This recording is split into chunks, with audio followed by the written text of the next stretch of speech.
अस्सलाम वालेकुम फ्रेंड्स, आप देख रहे हैं हमारा यूट्यूब चैनल अलमक्का टेक एंड बिजनेस हब और मैं हूं उस्मान हुसैन। तो दोस्तों, आज है संडे का दिन और हम जा रहे हैं तेज़ी से एक नए कारोबारी हफ्ते की तरफ। लेकिन उससे पहले ये जानना हमारे लिए बहुत ही ज़्यादा ज़रूरी है कि अब नए हफ्ते में कौन से दिन और किस वक्त नए डाटास आने वाले हैं। और अगर हम बात करें अब तक के सबसे ज़्यादा पूछे जाने वाले सवाल के बारे में कि यूएस इकोनॉमी जो सडनली हमें ट्रैक पे दिखाई दे रही है, उसके बावजूद हमें क्रिप्टो मार्केट और कमोडिटीज़ की मार्केट अचानक लाइन पे आती हुई क्यों दिखाई दे रही हैं, यानी कि उनमें हमें वॉल्यूम आता हुआ क्यों दिखाई दे रहा है। इस पे दोस्तों हम बात करेंगे। खबरों की इंतहाई कमी की वजह से संडे का दिन हम लाजम एक ऐसे एजुकेशनल पॉइंट के लिए राइज करते हैं कि ताकि हमारी जो नई कम्युनिटी है, जो बिगनर्स हैं, वो सीख सकें कि दुनिया के बड़े बड़े तजारती सेक्टर्स इंक्लूड दोस्तों क्रिप्टो मार्केट और उससे भी बड़ा तजारती सेक्टर यानी कि कमोडिटी का मार्केट का जो ताल्लुक है, उसमें यहाँ पर जो भी एजुकेशनल पॉइंट्स होते हैं वो मैं आपके साथ शेयर करूं। तो गाइज, ऐसे में आपने क्या करना है, वीडियो को करना है लाइक, चैनल को करना है सब्सक्राइब। अगर आप चाहते हैं कि आने वाले दिनों में आपसे हमारी किसी भी एक वीडियो का नोटिफिकेशन मिस ना हो तो बेल आइकन के बटन के साथ साथ ऑल के बटन को भी क्लिक कर दीजिएगा। तो दोस्तों, सबसे पहले हम इस चीज़ को क्लियर कर लेते हैं कि यूएस इकोनॉमी सडनली अपने ट्रैक पे कैसे आ गई। तो गाइज, पहले तो मैं आपको ये बता दूं, सडनली कुछ नहीं होता। जब यहाँ पर बात हो रही थी केविन वॉश को पॉइंट करने की, तो उसी वक्त सभी को ये पता चल गया था कि उनका जो करियर है 2004 से लेकर 2008 तक इन्हीं चीज़ों को लेकर मशहूर हुआ कि वो मार्केट को कंट्रोल करते हैं। अब इंटरनेशनली होता क्या है कि जब ऐसे किसी शख्स को लेकर के आना हो तो उसका सेंटिमेंट लेवल ही मार्केटों को कंट्रोल करना शुरू कर देता है, जबकि हालांकि वो अपनी सीट पे आके जब बैठेंगे, भले वो कुछ भी ना कर पाएं, लेकिन सेंटिमेंट से ही दुनिया जो है वो यहाँ पर घबरा जाती है। लिहाजा इंटरेस्ट रेट कट का जो मामला है वो यहाँ पर इन्फ्लेशन के अचानक कूल डाउन होने के बाद ठंडा क्यों हो रहा है, ये जानना ज़रूरी है। दोस्तों, बात ये है कि पहले तो मैं ये बता दूं कि जब इंटरेस्ट रेट गिरेगा तो सूरत हाल यहाँ पर बिगड़ेगी। यहाँ पर इंटरेस्ट रेट जो है वो संभलता हुआ इसलिए दिखाई दे रहा है कि इकोनॉमिस्ट का कहना है कि सीपीआई उस तरह की नहीं आई जिस तरह की हमें यहाँ पर उम्मीद थी। ठीक है जी, यानी कि गिरावट का शिकार नहीं हुई, इन कंट्रोल रही। तो ऐसा क्या हुआ जिसने इस वक्त कमोडिटीज़ को क्रिप्टो मार्केट में वॉल्यूम भरने में मजबूर कर दिया। तो दोस्तों, मैंने पहले भी आपको बताया, मैं फिर बता देता हूं कि जो यूएस की जो अपनी ट्रेजरी है, जो उनकी ट्रेजरी बॉन्ड्स हैं, उनकी बेसिकली जो मांग थी दुनिया में वो यहाँ पर कम हुई है, जो अमेरिका के लिए एक ख़तरनाक और तशवीशनाक सोच है। उनके लिए एक नई फिक्र यहाँ पर पैदा करती है। हालांकि मैं अगर सिर्फ सीपीआई रिपोर्ट को देखूं तो मार्केट को क्रैश हो जाना चाहिए था, ठीक है, लेकिन ये मार्केटें कंट्रोल हो गई, ठीक है, और इन कंट्रोल होने की वजह से हमने इनमें वॉल्यूम आते देखा। लोगों ने देखा कि जियोपॉलिटिकल सूरत हाल जो है उसकी डेवलपमेंट अभी फ़िलहाल रुकी हुई है, मुज़ाकरात चल रहे हैं। अगर मुज़ाकरात कामयाब ना हुए, अल्लाह ना करे, तो फिर सूरत हाल यहाँ पर गंभीर हो सकती है। बड़े बड़े एनालिसिस ने इस हफ्ते, यानी कि ये जो हफ्ता हम गुजार के आए हैं, इसमें उन्होंने कहा कि कसादबाजी यहाँ पर कम भी हो सकती है। लेकिन याद रखिएगा कि अगर ये कसादबाजी बढ़ गई, जिसे हम मोस्टली आगे चल कर के एक बड़े रिसेशन में कन्वर्ट होता देख सकते हैं, तो फिर यकीनन जो कमोडिटीज़ हैं वो अपना फिर से सर उठाने लगेंगी। लिहाजा इस माहौल के अंदर अगर हम सॉफ्ट लैंडिंग की बात करें तो वाकई ही मेरे लिए भी ये हैरानकुन बात थी जब हमने इनिशियल जॉबलेस क्लेम में 55,000 की बजाय 1,30,000 जो जॉब है उनकी अपॉर्चुनिटी को निकलते हुए देखा। तो दोस्तों, ये चीज़ें तो हो गई पिछले हफ्ते के लिए, और अभी जो करंट वीक स्टार्ट होगा उसके लिए। अब मैं आपको बता दूं कि इस हफ्ते में डाटाज कौन कौन से आने वाले हैं। तो दोस्तों, पीर वाले दिन हम सिंपली यहाँ पर देखेंगे CME गैप, जो हमें ये बताएगा कि मार्केट के अंदर जो जुमे की क्लोजिंग के बाद वॉल्यूम आया वो कितना था। ठीक है, जैसे कि आप जानते हैं कि बड़ा हैप्पी मोमेंटम बन रहा है, जिसे मैं आगे चल करके डिस्कस करने ही वाला हूँ। तो यहाँ पर पॉजिटिविटी के चांस ज़्यादा बढ़ रहे हैं। ठीक है जी, 16, 17 और 18 को दोस्तों मार्केट के अंदर कोई ख़ास तब्दीली नहीं आने वाली। असल चीज़ शुरू होगी जुमेरात से। तो दोस्तों, जुमेरात से इनिशियल जॉबलेस क्लेम आएगा, यानी कि ये होगा 14 फरवरी से लेकर के इस दिन तक जिस दिन इसकी रिलीजिंग होगी, यानी कि 19 फरवरी। पिछले हफ्ते का ये जॉबलेस क्लेम होगा। उसके बाद यूएस ट्रेड का डेफिसिट भी आएगा। एक ही दिन के अंदर 3 से 4 बड़े डाटा आने वाले हैं, इसका बड़ा ताल्लुक रहेगा। उसके बाद advance US trade balance sheet ने भी आना है। अब यकीनन नए बिगनर्स सोचेंगे कि इसका हमारे साथ क्या ताल्लुक भाई, लेकिन मैं बार बार बताता हूँ और हर संडे को मैं अपनी ऑडियंस को बताता हूँ कि भाइयों याद रखो कि अगर आपने इन चीज़ों को समझना ना सीखा तो यकीन कीजिएगा आप मार्केटों को सिर्फ यहाँ पर वॉलेटाइल होता ही देखेंगे और सोचेंगे पता नहीं इसको वॉलेटाइल कौन करता है। तो हालात और वाक़यात को जानने के लिए इन डाटास को जानना बड़ा ज़रूरी है। रही बात इनकी टाइमिंग की, तो दोस्तों जुमेरात और जुमे के दिन के जो डाटास होंगे इसकी टाइमिंग मैं आपको साथ साथ उसी दिन की वीडियो में बता दूंगा या व्हाट्सएप चैनल पे। अगर आपने अब तक हमारा व्हाट्सएप चैनल ज्वाइन नहीं किया तो लिंक इसी वीडियो की डिस्क्रिप्शन में भी मिल जाएगा। उसके बाद दोस्तों 20 फरवरी को जुमे के दिन जीडीपी आनी है क्वार्टर 4 की। कौन सी? 2025 का जो क्वार्टर 4 था, अभी ये 2026 की नहीं है। उसके बाद personal income, personal spending, PCE data. याद रहे दोस्तों कि पीसीई डाटा जुमे के दिन मार्केट को ताड़ फाड़ कर देगा, याद रखें। यानी कि अगर ये इनकी इकोनॉमी के हक में ना आया तो मार्केटें मजीद यहाँ पर अपर साइड पे जा सकती हैं। अब मैं प्लीज़ यहाँ पे डिस्क्लेमर दे दूँ कि वो दोस्त जो आधी बात सुनते हैं उनको मैं वार्न कर रहा हूँ कि प्लीज़ बात को पूरा सुने, वीडियो को फास्ट फॉरवर्ड ना करा करें। पीसीई डाटा का मतलब ये होगा कि अगर वो यूएस इकोनॉमी के हक में आता है तो फिर तो मार्केटों के लिए नुकसानदेह होगा। ये चीज़ें समझने वाली हैं और ये 2 दिन 19 और 20 फरवरी के इग्नोर करने वाले ना होंगे। लिहाजा दोस्तों मार्केट में अपने माइंड को और अपने एक्सपीरियंस को प्रो करने के लिए आप इन चीज़ों को ज़रूर सीखें। बढ़ते हैं मार्केट की तरफ। तो guys now we are in the market और कैपिटलाइजेशन यहाँ पे तेजी से बढ़ती हुई दिखाई दे रही है और डोमिनेंस में 0.10% की कमी। टॉप ट्रेंडिंग के अंदर हमें मुसलसल पाई नेटवर्क देखने को मिल रहा है और पेंग्यू। पाई नेटवर्क ने कुल मिलाकर के यहाँ पर दोस्तों 31% का हाई दिया है, लेकिन याद रहे हाई इसका अभी शुरू नहीं हुआ। अगर होगा तो लाजमन इसको यहाँ पर पहले 25 सेंट पे अपनी रेजिस्टेंस अपनानी होगी। अगर हम अभी भी 20 सेंट पे रहते हैं तो याद रहे ये वो इसकी सपोर्ट है जो इसने यहाँ पर पूरी तरह तोड़ के पूरे पेपे लवर्स को कर दिया था हैरान। तो अभी फ़िलहाल इतनी किसी भी खुशी में आपको जो कि मुब्तला होने की ज़रूरत नहीं है। अभी और भी पाई नेटवर्क के यहाँ पर इम्तिहान बाकी हैं।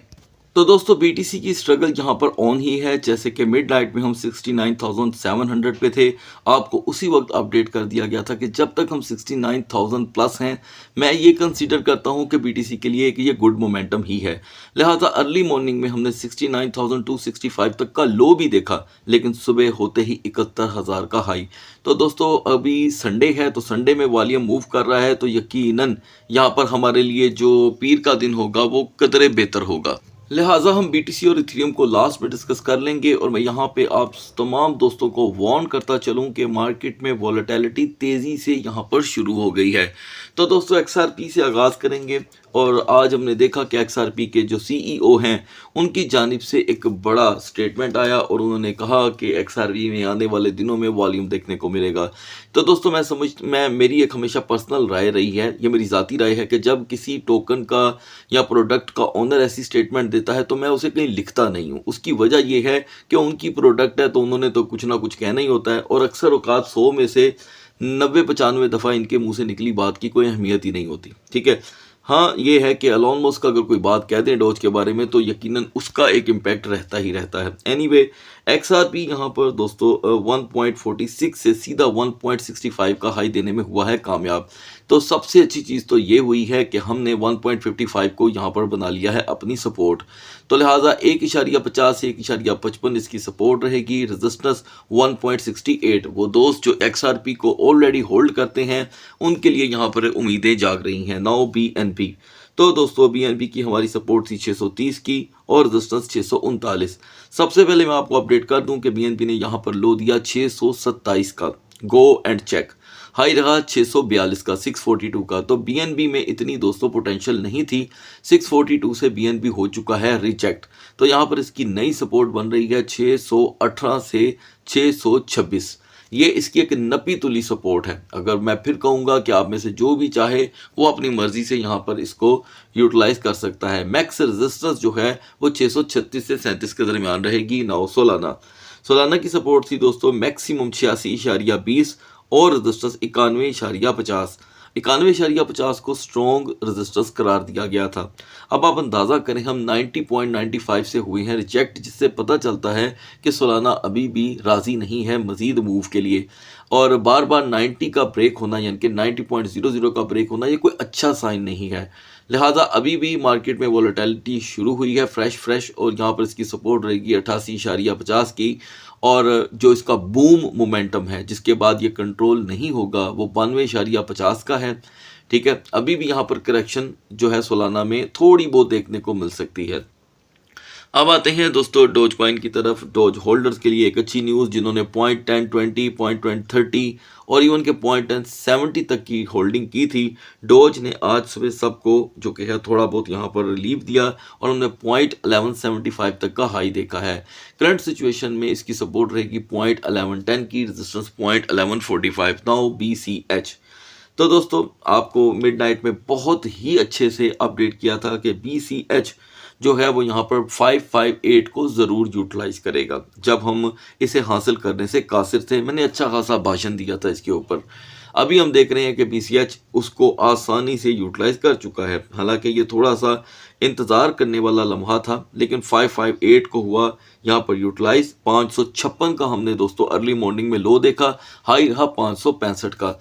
तो ये तकरीबन $7 की एक रेजिस्टेंस थी। नहीं, अभी के लिए BCH की सपोर्ट है 550 टू 555। फिर भी अगर थोड़ा सा तंग मामला रहे तो आप क्विक एंट्री ले सकते हैं। चेन लिंक में भी दोस्तों हम कामयाब रहे, हाई रहा यहाँ पे चेन लिंक का 9.24 का, और यही आपको अपडेट किया गया था। अभी के लिए चेन लिंक की सपोर्ट 9.05 से 9.10 रहेगी। ये थोड़ा क्विक मामला होगा। अब आते हैं जी कैश पे। जी कैश की सपोर्ट थी 285 की, और मिडनाइट में जी कैश ऑलरेडी 283 के ऊपर जो कि है रेजिस्ट कर रहा था। और मॉर्निंग में दोस्तों हमने देखा कि 285 को इसने पूरी तरह प्रोटेक्ट करके जो हाई प्रोवाइड किया है वो 332 का था। It's outstanding. आप जाकर के ज़रूर इसके एनालिसिस चेक कीजिएगा। और हमारी जानिब से जो आपको सपोर्ट बताई गई थी वो 285 थी और रेजिस्टेंस 291। ये उससे कहीं ज़्यादा बड़ा पंप देखा गया। फिलहाल अभी के लिए जी कैश को हर सूरत 300 टू 305 के दरमियान अपनी मिनिमम सपोर्ट रखनी होगी। अगर हम ये सपोर्ट रखने में कामयाब होते हैं तो जी कैश का नॉर्मल बिहेवियर 310 से 313 का रहेगा। ऐसे में दोस्तों यूनिस्वैप और टाओ को इग्नोर नहीं किया जा सकता। मिडनाइट में आपको अपडेट किया गया था कि अगर हम 195 को यहाँ पर अबूर ना कर पाए तो टाओ नॉर्मली 188 तक का हमें यहाँ पर लो देगा। तो गाइस हम लाइव देख रहे हैं कि टाओ 185.48 तक आन पहुँचा है, यानी कि इसका जो पंप था वो 147 से शुरू हुआ था, हाई रहा 208 का। उसके मुताबिक ये 23 से $23.5 तक अपनी रेजिस्टेंस खो चुका है। अभी भी इसमें दोस्तों पोटेंशियल मौजूद है। 185 को ही हम इसकी वीकर जोन कंसीडर करके सपोर्ट के तौर पे मैक्स रेजिस्टेंस 189 तक भी देख सकते हैं, और इससे ज़्यादा भी हो सकता है अगर ये सपोर्ट को प्रोटेक्ट कर ले। यूनिस्वैप के लिए दोस्तों बहुत ही यहाँ पे सूरत हाल आसान थी। 3.55 तक का हम लो देखेंगे, आपको बताया गया था। तो दोस्तों आप पहुँच गए हैं 3.55 पे। स्टिल यहाँ पे यूनिस्वैप में पोटेंशियल मौजूद है 3.75 पे वापसी की। अब बढ़ते हैं BTC और इथेरियम के कैंडल चार्ट की तरफ। So guys now we are on the chart of BTC का दोस्तों आधा तजिया मैंने स्टार्ट में आपके साथ शेयर कर दिया था और आधा अब सही। लिहाजा दोस्तों मिडनाइट में हम 69,265 तक का लो देख कर आए हैं और अब से कुछ ही देर पहले 71,000 का हाई। ये कुल मिलाकर के दोस्तों कोई 18-1900 का पंप था, और जितना पंप आया उतनी ही अब बेरिश कैंडल आपके सामने बन रही है। तो अभी भी मैं समझता हूं कि सपोज अगर 70,000 का लेवल टूट भी जाता है, मान लें, तो हम 69,200 तक मार्केट को बुलिश कंसीडर कर सकते हैं। लेकिन अगर मार्केट ने 69,000 को यहाँ पर मजीद ब्रेक किया तो यहाँ पर एक फिक्र लाहक हो जाएगी। एनीवे 70,500 से 70,800 तक मार्केट का सेकंड ट्रेडिंग सेशन तक पहुँच जाना एक बुलिश मोमेंटम होगा, जो BTC को आज 7-7:30 के बाद जो कि है एक अच्छा बुलिश मोमेंटम दे सकता है। तो दोस्तों मैं आपको यहाँ पर बता दूं कि सुनने में आ रहा है कि आज इंडिया और पाकिस्तान का मैच है, लेकिन इस मैच के दरमियान मार्केट की वॉलेटिलिटी को ज़रूर वॉच करना होगा। अच्छा, हेल्पफुल टोकन में यहाँ पर मैं देख रहा हूँ ADA, डोज और यूनिस्वैप। इससे पहले दोस्तों हम इथेरियम के जो है तजिया उसकी तरफ बढ़ें। आपसे आपकी राय पूछी जाएगी, यकीनन वो दोस्त जो इंडिया से हैं और वो दोस्त जो पाकिस्तान से हैं, कि आज के मैच को लेकर आपकी क्या राय है कि कौन जीतेगा। और सबसे ज़्यादा स्कोर कौन करेगा, ये एक दिलचस्प मामला रहेगा सिर्फ कम्युनिटी को यहाँ पर अंगेज रखने के लिए। तो दोस्तों आपकी राय बहुत ही अहम रहेगी, ज़रूर जवाब दीजिएगा। बढ़ते हैं इथीरियम के कैंडल चार्ट की तरफ। तो दोस्तों इथीरियम जो मिडनाइट में 2084 पे था, आपको अपडेट किया गया था कि ये कोई इसका बेरिश मोमेंटम नहीं है, लेकिन जब भी हमने 2080 को ब्रेक किया हम 2050 को नॉर्मली देखेंगे। तो दिन को ही हमने 2036 का लो देखा, ये काफ़ी बड़ा लो कंसीडर किया जाता है, इसलिए कि मार्केट ऑलरेडी बुलिश थी। लेकिन मैं साथ साथ आपको बता रहा हूँ कि ये चीज़ें जा कर के जुड़ती हैं करेक्शन के साथ, तो करेक्शन के बगैर तो कुछ नहीं हुआ करता। लिहाजा ओवरस्टे ऑन 2050 अभी भी इथीरियम थोड़ी देर के लिए 2020 2028 तक आ सकता है, लेकिन सेकंड ट्रेडिंग सेशन के लिए 2085 से ही इसको अपना आगाज करना होगा, जो 2120 और 45 के लिए डोर्स ओपन कर देगा। लिहाजा मामला इंटरेस्टिंग है, इस कैंडल पे नजर रखिएगा, यहाँ पर हमें चाहिए सपोर्ट, जो मिल जाने पे ही मार्केट को कुछ आसरा होगा। हेल्पफुल टोकन है यहाँ पे Zcash, BCH और BGP। अगली वीडियो तक अल्लाह हाफिज।